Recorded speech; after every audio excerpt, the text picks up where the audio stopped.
Imagine walking into a dark room where a small fire burns in the corner. A friend might see warmth, but a fire survivor might feel sudden fear. We all bring our own histories and cultural memories to the word hell. We inherited images of red demons, pitchforks, and a horned figure on a throne of flame.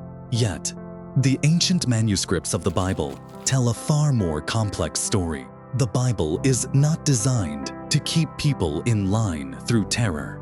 In the 14th century, an exiled poet sat down to write about his enemies.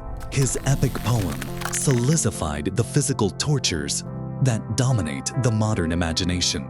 But before that poet, we must examine the languages of the Bible itself.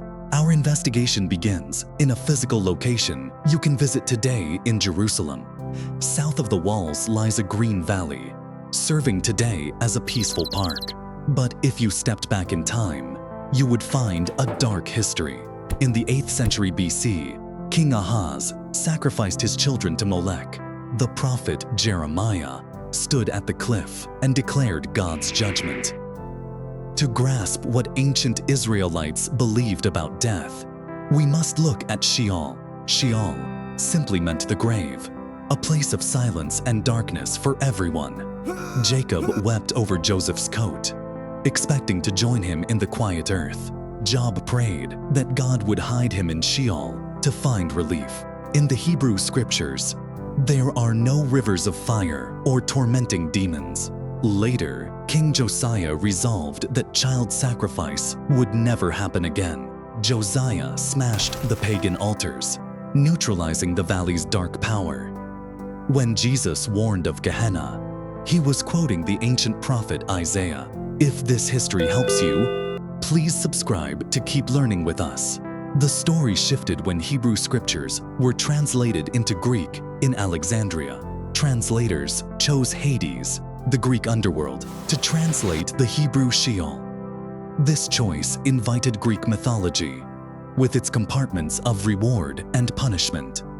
In the New Testament, Hades is used, but is ultimately destroyed. In the late 4th century, Saint Jerome translated the Bible into Latin. Later, English translators squeezed Sheol, Hades, and Gehenna into one word, hell.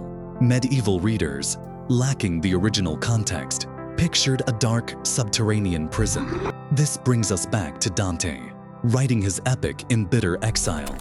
Dante populated his hell with enemies, placing them in creative physical torments. At the bottom, Satan is a giant, three-headed monster trapped in ice. We have been reading the Bible through medieval art, not historical context. Realizing this brings liberation. God's judgment is about restoration, not torture. This shift inspires us to work for restoration in our communities today. Share your thoughts in the comments, and let's keep learning together.